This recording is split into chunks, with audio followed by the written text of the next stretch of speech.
नमस्कार साथियों, संस्कृति आईएएस के यूट्यूब चैनल में आप सभी का स्वागत है। मैं हूं चंद्रशेखर। आज हम बात करने वाले हैं एनजेएसी और जो कॉलेजियम व्यवस्था है उसके बारे में। यह विषय चर्चा में क्यों है, इसमें कौन कौन सी खास बातें हैं, उन पर आज हम बात करने वाले हैं। ये जो पिक्चर आपको दिखाई दे रहा है, यह धानुका है, जस्टिस धानुका।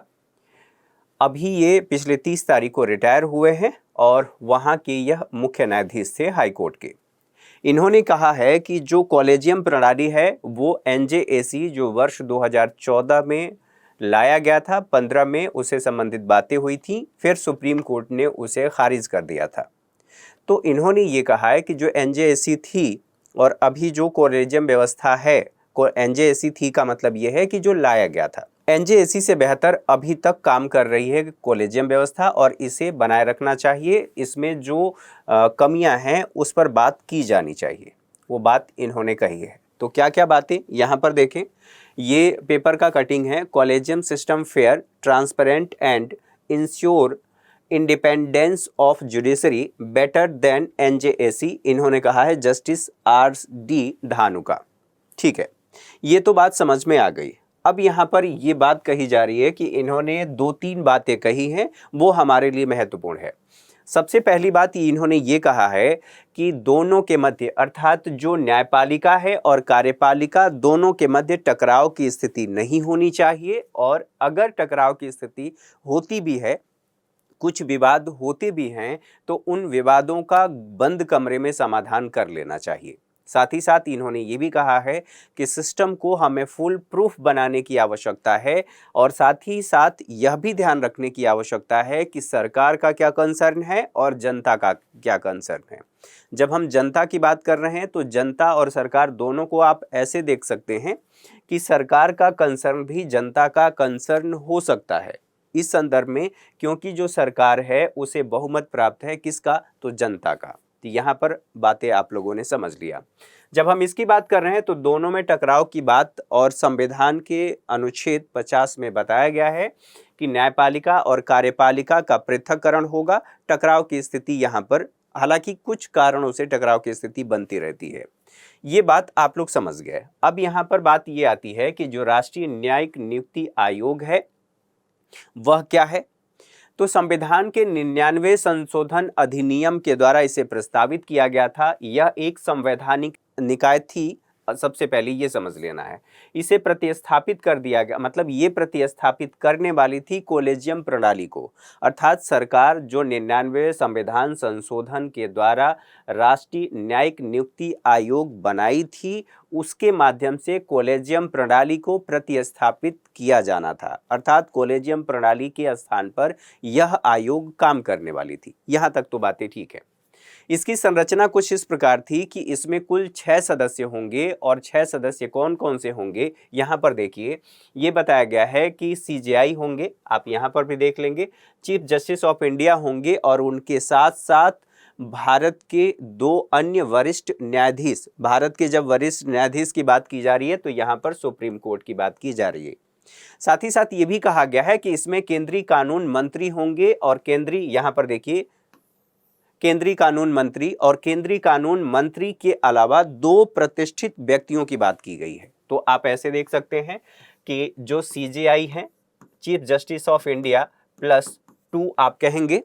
इसके साथ साथ जो हमारे लॉ मिनिस्टर हैं, केंद्रीय कानून मंत्री, इनकी 1 सदस्य ये हो गए, +2 व्यक्ति वो हो गए जो वरिष्ठ व्यक्ति हैं, वरिष्ठ और प्रतिष्ठित व्यक्ति होंगे। इन वरिष्ठ और प्रतिष्ठित व्यक्तियों में वरिष्ठ शब्द का इस्तेमाल नहीं किया गया है, लेकिन हाँ, प्रतिष्ठित व्यक्ति का नाम जरूर दिया गया है।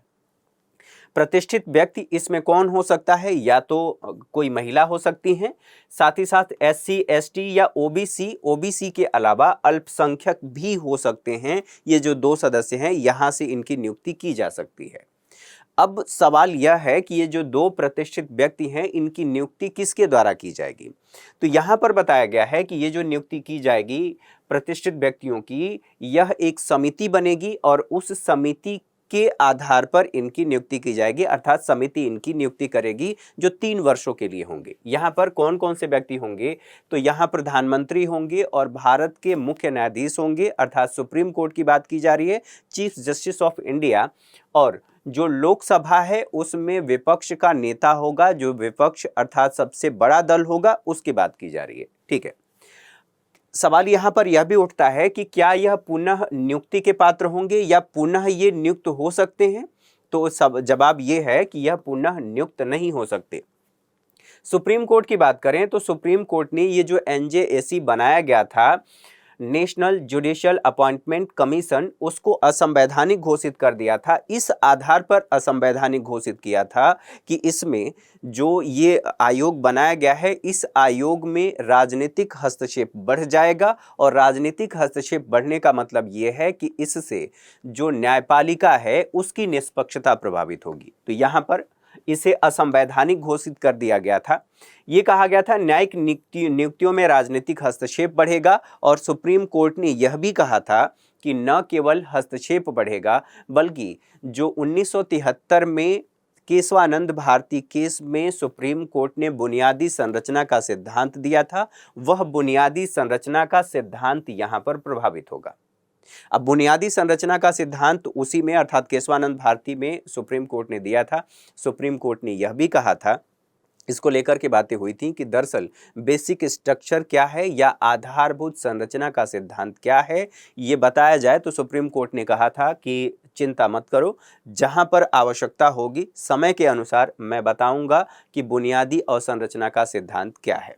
ठीक है, साथ ही साथ सुप्रीम कोर्ट ने यह भी कहा था कि इससे जो न्यायपालिका है उसकी स्वतंत्रता बाधित होगी और न्यायपालिका उस मुद्दों पर अर्थात अपने क्षेत्र में स्वतंत्र रह करके न्याय से संबंधित कार्य नहीं कर पाएगी। और इसी बात को ध्यान में रखते हुए इसको अर्थात एनजेएसी को इन्होंने मतलब सुप्रीम कोर्ट ने नल एंड वाइड घोषित कर दिया था। आप ऐसा भी कह सकते हैं कि इसे असंवैधानिक करार दे दिया था।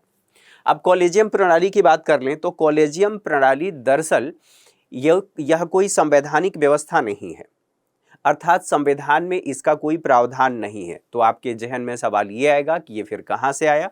तो यहाँ पर ध्यान रखना है कि यह न्यायाधीशों के नियुक्तियों और हस्तांतरण से संबंधित एक प्रणाली है या एक व्यवस्था है। यह व्यवस्था, और यहाँ पर केवल सुप्रीम कोर्ट की बात हो रही है तो नहीं, यहाँ हाई कोर्ट की भी बात हो रही है। हाई कोर्ट के न्यायाधीशों की नियुक्ति और उसके स्थानांतरण से संबंधित यह व्यवस्था है या इसी व्यवस्था के द्वारा यह कार्य किया जाता है। तो यहाँ पर दोनों की बात की जा रही है, सुप्रीम कोर्ट और हाई कोर्ट। इसकी स्थापना कैसे किया गया है, अर्थात ये कॉलेजियम सिस्टम ये कैसे बना? तो कॉलेजियम सिस्टम दरअसल उच्च न्यायालय के निर्णयों द्वारा ये बना है। अब ये निर्णय कहाँ से आते हैं और कैसे आते हैं और इसमें कितने सदस्य होते हैं? तो कॉलेजियम प्रणाली की जो है उसकी अध्यक्षता सीजेआई के द्वारा की जाती है, अर्थात चीफ जस्टिस ऑफ इंडिया।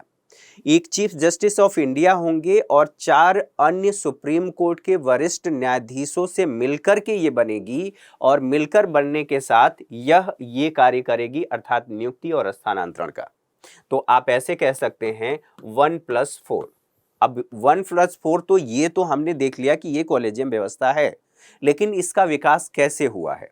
तो विकास के लिए 3 न्यायाधीश केस आता है।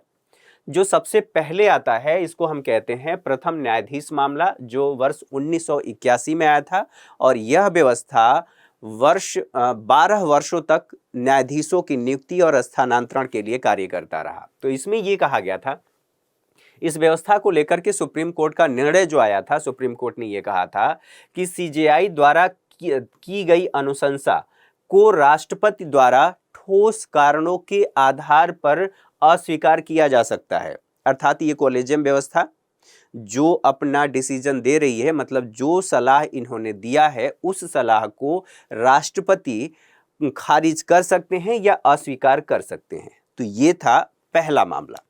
दूसरा मामला आता है 12 वर्षों बाद अर्थात 1993 में, और इस मामले में सुप्रीम कोर्ट ने यह कहा सीजीआई की जो अनुशंसा है किसी न्यायाधीश की नियुक्ति को लेकर के या स्थानांतरण को लेकर के, खास करके हम यहाँ पर नियुक्ति की बात कर रहे हैं, उनकी अनुशंसा पर आपत्ति दर्ज की जा सकती है। ये आपत्ति कार्यपालिका दर्ज कर सकती है, लेकिन कार्यपालिका के लिए यह कहा गया कि सीजीआई की आपत्ति जो है कार्यपालिका पर बाध्यकारी होगी यदि दोबारा से जो कॉलेजियम व्यवस्था है उसने सलाह दिया अर्थात अनुशंसा की, और उस अनुशंसा पर कार्यपालिका ने अपना कंसर्न दिया। कंसर्न देने के बाद जो सीजेआई हैं, अगर उन्होंने उसको अस्वीकार कर दिया है, सपोज दैट आप ऐसे समझिए कि ए नामक व्यक्ति है, आप यहां पर ये हमारा सीजेआई है, ठीक है, ये सीजेआई हैं, इन्होंने सलाह दिया किसी व्यक्ति की नियुक्ति से संबंधित, तो जो कार्यपालिका है यह इस पर इनके सलाह पर आपत्ति तो दर्ज कर सकती है, लेकिन अगर दोबारा इन्होंने यही सलाह दिया तो यह बाध्यकारी होगा, उसे अस्वीकार नहीं किया जा सकता। अर्थात सीजेआई द्वारा दिया गया और सीजेआई को यह अधिकार होगा कि वह उसे स्वीकार करें या न स्वीकार करें, और अगर ऐसा होगा तो कार्यपालिका पर यह बाध्यकारी होगी। अनुशंसा की बात करें तो सीजेआई की राय से नहीं होता, ठीक है, यहां पर से नहीं, अनुशंसा, इसमें कौन कौन से व्यक्ति शामिल हैं? अब ये कहा गया कि जो ये अनुशंसा कही जा रही है केवल इसमें सीजेआई शामिल नहीं है, तो इसमें कौन शामिल है? तो ये कहा गया कि एक तो हमारे सीजेआई होंगे, चीफ जस्टिस ऑफ इंडिया होंगे, प्लस 2 अन्य वरिष्ठ न्यायाधीश होंगे जो सुप्रीम कोर्ट के होंगे। तो यहां पर आप देख रहे हैं पहले में जो बात कही गई थी, अब यहां पर बता दिया गया कि जो सीजेआई सलाह दे रहे हैं दरअसल वह उनकी अनुशंसा अकेले की नहीं है, बल्कि 2 वरिष्ठ न्यायाधीश उसमें शामिल हैं। ये तो रहा दूसरा मामला। दूसरा मामले के बाद तीसरा मामला आता है, तीसरा न्यायाधीश मामला 1998। यह जो प्रेसिडेंशियल रेफरेंस है या राष्ट्रपति संदर्भ का मतलब ये है कोई व्यापक जनहित के मुद्दे पर सलाह लेने की बात आती है तो प्रेसिडेंशियल रेफरेंस का प्रयोग किया जाता है। तो यहाँ पर सुप्रीम कोर्ट ने जो निर्णय दिया था वो ये कहा था कि सीजेआई को जजों की नियुक्ति और स्थानांतरण पर परामर्श की आवश्यकता है, और जो परामर्श होगा उस परामर्श में 4 अन्य वरिष्ठ सुप्रीम कोर्ट के न्यायाधीश शामिल होंगे। तो अब जो हमने पहले बात किया था कि यहाँ पर 1+4 ये मामला आप लोगों को यहाँ पर देखने को मिल रहा है, 4 वरिष्ठ न्यायाधीश और भारत के मुख्य न्यायाधीश। अब बात ये आती है सर्वोच्च न्यायालय के मुख्य न्यायाधीशों की नियुक्ति कैसे होती है। नियुक्ति के लिए सीजेआई प्लस अन्य जजों की नियुक्ति यह कर्ता कौन है? राष्ट्रपति के द्वारा की जाती है, ठीक बात है, लेकिन नियुक्ति वरिष्ठता के आधार पर किया जाता है। अर्थात अभी जो सीजेआई हैं और सीजेआई के जस्ट बाद जो अन्य वरिष्ठ न्यायाधीश हैं, कोई तो एक व्यक्ति होगा, उस व्यक्ति की नियुक्ति सीजेआई के रूप में की जाएगी। लेकिन क्या ये व्यवस्था हमेशा से ऐसी ही रही है? ऐसी नहीं रही है। कई बार इस व्यवस्था को अर्थात वरिष्ठता के आधार पर प्रमोशन आप कह सकते हैं, या सीजेआई की नियुक्ति इस विधि का या इस व्यवस्था का उल्लंघन किया गया है। और इस व्यवस्था के उल्लंघन की बात तो ठीक है, लेकिन अभी जो व्यवस्था है वो इसी आधार पर चल रही है कि जो वरिष्ठ न्यायाधीश है उसी की सीजेआई के रूप में नियुक्ति होगी, और उसकी सिफारिश कौन करेंगे? जो इस समय सीजेआई हैं, चीफ जस्टिस ऑफ इंडिया, वो करेंगे और उनकी नियुक्ति होगी। यहां तक आप लोगों ने बातें समझ लिया। सर्वोच्च न्यायालय के अन्य न्यायाधीशों की नियुक्ति कैसे होती है? तो सीजेआई प्लस 4 जो जज हैं, हमने बात कर ली, कॉलेजियम व्यवस्था, उनके परामर्श के बाद राष्ट्रपति के पास सिफारिश जाएगा और सिफारिश के बाद ये किया जाएगा। लेकिन जो 5 हमने बात किया कि 1+4 में से अगर 2 सदस्य ऐसे हैं, ये टोटल 5 सदस्य हो गए, अगर 2 सदस्य किसी नाम को लेकर के सहमत नहीं हैं तो वह सिफारिश राष्ट्रपति के पास नहीं जा सकती है। देखिए यहाँ पर 5 में से 2 न्यायाधीश अगर विरोध कर रहे हैं तो सिफारिश राष्ट्रपति के पास नहीं भेजी जाएगी, लेकिन जो सिफारिश की जाती है कॉलेजियम व्यवस्था के द्वारा वह सारी सिफारिशें लिखित में होती है, न कि मौखिक में। फ़ोन कर दिया कि इनका प्रमोशन कर दीजिएगा, इनको देख लीजिएगा, ऐसा नहीं चलेगा, ठीक है। यहाँ तक तो बातें समझ में आ गई। अब बात ये आती है जो ये न्यायाधीश हैं, सर्वोच्च न्यायालय के न्यायाधीशों की अर्हता क्या होगी, अर्थात योग्यता क्या होगी, किन आधारों पर इनकी नियुक्ति की जाती है। तो इसके लिए संविधान के अनुच्छेद 124(3) में कहा गया है कि कौन कौन सी पात्रताएं होंगी। पहली जो पात्रता होगी, हाईकोर्ट या एक से अधिक हाईकोर्ट में 5 वर्षों तक की न्यायाधीश रहा हो, अथवा किसी हाईकोर्ट या एक से अधिक हाईकोर्ट में लगातार कम से कम 10 वर्षों तक वह अधिवक्ता रहा हो। ध्यान रखने वाली बात यह है कि इसमें वह अवधि भी शामिल होगी या जोड़ी जाएगी जब वह किसी न्यायाधीश या उससे ऊपर के किसी अन्य न्यायिक पद पर रहा हो, अथवा यह भी कहा गया है कि राष्ट्रपति की राय में या राष्ट्रपति को यह लगता है कि यह व्यक्ति पारंगत विधिवेत्ता है तो उसकी नियुक्ति की जा सकती है। तो ये आप लोगों ने इससे संबंधित बातें समझ ली।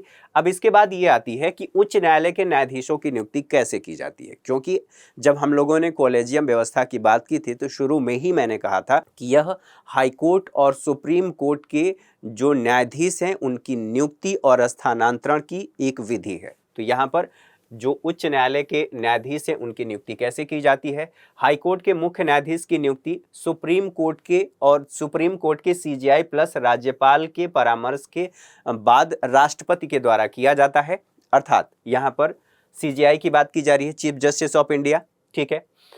अन्य न्यायाधीशों की नियुक्ति जो होगी वह राष्ट्रपति द्वारा की जाएगी, लेकिन राष्ट्रपति परामर्श से करेंगे। परामर्श में कौन होंगे, तो हाई कोर्ट और सुप्रीम कोर्ट के सीजेआई होंगे प्लस 2 अन्य वरिष्ठतम न्यायाधीशों से मिलकर के कॉलेजियम व्यवस्था बनेगी और इस कॉलेजियम व्यवस्था के द्वारा अन्य न्यायाधीशों की नियुक्ति होगी। ये बात समझ में आ गई होगी। अब बात ये आती है कि स्थानांतरण कैसे होगा।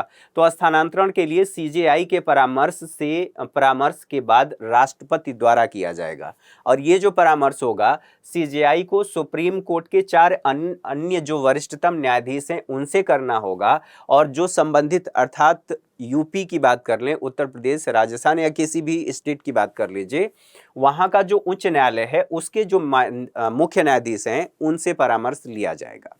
परामर्श लेने के साथ साथ अब इनके बारे में हम बात ये कर लेते हैं कि इनकी जो अर्हताएं होती हैं या पात्रताएं होती हैं वो कौन सी होती हैं। तो यहाँ पर 217(2) में वर्णित है पात्रताएं कि कौन कौन सी पात्रता होंगी, अर्थात कौन व्यक्ति इन योग्यताओं के आधार पर न्यायाधीश के रूप में नियुक्त हो सकता है। तो वह भारत का नागरिक होना चाहिए। ध्यान रहे, जो हम लोगों ने सुप्रीम कोर्ट के न्यायाधीशों की योग्यता की बात की उसमें भी नागरिक की बात है, ठीक है। भारत के राज्य क्षेत्र में, राज्य क्षेत्र का मतलब पूरे राज्य क्षेत्र की बात हो रही है, न्यूनतम 10 वर्षों तक वह न्यायिक पद धारण कर चुका हो, किसी न्यायिक पद पर रहा हो, अथवा यहाँ पर मुख्य बात यह है कि अथवा शब्द का इस्तेमाल किया गया है। किसी उच्च न्यायालय में न्यूनतम 10 वर्षों तक वह अधिवक्ता रहा हो। अधिवक्ता का मतलब यहाँ वकील से है, वो वकील रहा हो। साथ ही साथ ये भी कहा गया है कि जो कॉलेजियम प्रणाली है वो किन आधारों पर कहा जा रहा है कि इनमें जो बेहतर है, मतलब जो धानुका ने कहा है कि कॉलेजियम प्रणाली एनजेएसी से बेहतर है, किन आधारों पर कहा जा रहा है। तो जो कॉलेजियम के सदस्य होते हैं उन्हें इस बात की जानकारी होती है कि उनके जो अधीनस्थ न्यायाधीश हैं या उनके साथ जो न्यायाधीश काम कर रहे हैं उनकी योग्यता क्या है। योग्यता के साथ साथ ये देखिए समकक्ष वकालत करने वाले अधिवक्ताओं के बारे में वो जानते हैं, उनकी सत्यनिष्ठा कैसी है, उनके तौर तरीके कैसे हैं। ऐसा तो नहीं कि जा कर के वहाँ पर कुछ भी बोलने लग रहे हैं, ठीक है। आप लोगों ने देखा भी होगा, अभी एक मामला आया था कि जिसमें पटना हाई कोर्ट के जो न्यायाधीश हैं एक व्यक्ति की फटकार लगा रहे हैं कि आपको बोलने का तरीका नहीं पता है, आपको कैसे डिबेट यहाँ पर करना है, कैसे बहस करनी है, अपनी बातों को कैसे रखना है, न्यायाधीश से कैसे बात करनी है, ये आपको तरीका नहीं पता है। ये तरीका पता होना चाहिए क्योंकि न्यायालय की एक गरिमा है और वहाँ पर बात करने की एक शैली होनी चाहिए, एक तौर तरीका होना चाहिए। तो उसकी सत्यनिष्ठा के बारे में, उसका तौर तरीका क्या है, क्या वह न्यायिक व्यवस्था में विश्वास करता है या नहीं करता है, उसका आचरण कैसा है। अगर ये लगातार आरोप लगता है कि जो कॉलेजियम व्यवस्था है अपने सगे संबंधी या परिवार के सदस्यों की ही नियुक्ति न्यायाधीश के रूप में करते हैं या उनकी सिफारिश करते हैं, तो यहाँ पर भाई भतीजावाद दिखाई देता है। तो ये कहा जाता है जिस भाई भतीजावाद की बात हो रही है दरअसल वह परिवार से संबंधित अगर किसी वकील की सिफारिश की जाती है तो उसमें ऐसा नहीं है कि यूं ही कर दिया गया। अगर किसी व्यक्ति की सिफारिश की जाती है तो उसकी प्रतिभा भी देखी जाती है, उसकी कड़ी मेहनत देखी जाती है, उसकी सत्यनिष्ठा भी देखी जाती है, उसकी क्षमता देखी जाती है त्रुटिहीन आचरण दिखाना पड़ता है, यह सब कुछ साबित करना पड़ता है, तब परिवार के भी सदस्य या सगे संबंधियों को रिकमेंड किया जाता है या सिफारिश की जाती है कि इनकी नियुक्ति न्यायाधीश के रूप में हो जानी चाहिए। तो कहने का मतलब ये है कि इन आधारों पर आप भाई भतीजावाद कर सकते हैं। आप समझ रहे होंगे, ठीक है।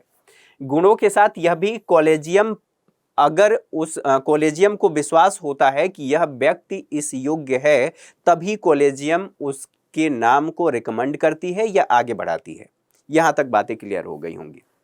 अब इसी से संबंधित अनुच्छेद 124A की बात करें, उसी के तहत एनजेएसी के जो 6 सदस्य हैं, 6 सदस्य आपने देखा कौन कौन से 6 सदस्य होते हैं। CGI +2 की बात होती है। फिर हमारे लॉ मिनिस्टर हैं, लॉ मिनिस्टर के अलावा 2 जो प्रतिष्ठित व्यक्ति हैं उनकी बात होती है, और इनसे मिलकर के एनजेएसी बन रहा था, ठीक है। लेकिन जो 2 प्रतिष्ठित व्यक्ति थे, उन व्यक्तियों की नियुक्ति कौन कर रहा था, उसमें आप लोगों ने देख लिया कि एक हमारे प्रधानमंत्री हैं, प्रधानमंत्री के अलावा CGI हैं। CGI के साथ साथ यह भी कहा गया है कि जो विपक्ष का नेता है वो होगा, लोकसभा में विपक्ष का नेता, ठीक बात है। लेकिन यहां पर राजनीतिक हस्तक्षेप के कंसर्न को लिया गया था सुप्रीम कोर्ट के द्वारा। तो ये कहा जा रहा है कि एनजेएसी के 6 सदस्य थे, CGI के पास निर्णायक वोट देने का अधिकार नहीं है। किस पर निर्णायक वोट देने का अधिकार नहीं है? तो किसी व्यक्ति की नियुक्ति की बात हो रही है तो उस पर सुप्रीम कोर्ट के मुख्य न्यायाधीश को अपना निर्णायक मत देने का अधिकार नहीं था। ये यहां पर बात की गई। जो प्रतिष्ठित व्यक्ति हैं, कानून की जो समझ है या कानून का जो दायरा है, क्षेत्र की बात करें, उससे बाहर के सदस्य हो सकते हैं। जैसा कि बताया गया, महिला हो सकते हैं, SC ST हो सकते हैं, OBC हो सकते हैं, अल्पसंख्यक से हो सकते हैं। ये कानून से बाहर के व्यक्ति हैं और इन्हें कानून की समझ नहीं है। ऐसे में जो प्रतिष्ठित व्यक्ति हैं, सुप्रीम कोर्ट या हाई कोर्ट के कामकाज से ये अनभिज्ञ होंगे, और ऐसे कामकाज से अर्थात सुप्रीम कोर्ट की या न्यायिक व्यवस्था या कानून की समझ से परे का व्यक्ति यह निर्धारित करेगा कि न्यायपालिका कैसे चलेगी और न्यायालय में कौन से व्यक्ति न्यायाधीश होंगे, अर्थात न्यायपालिका की नियति का ये निर्धारक होंगे। ये बात इसमें कही जाती है। तो ये अपने आप में वैलिड सवाल है, लेकिन ठीक बात है, इसमें और व्यक्ति भी हैं और सदस्य भी हैं।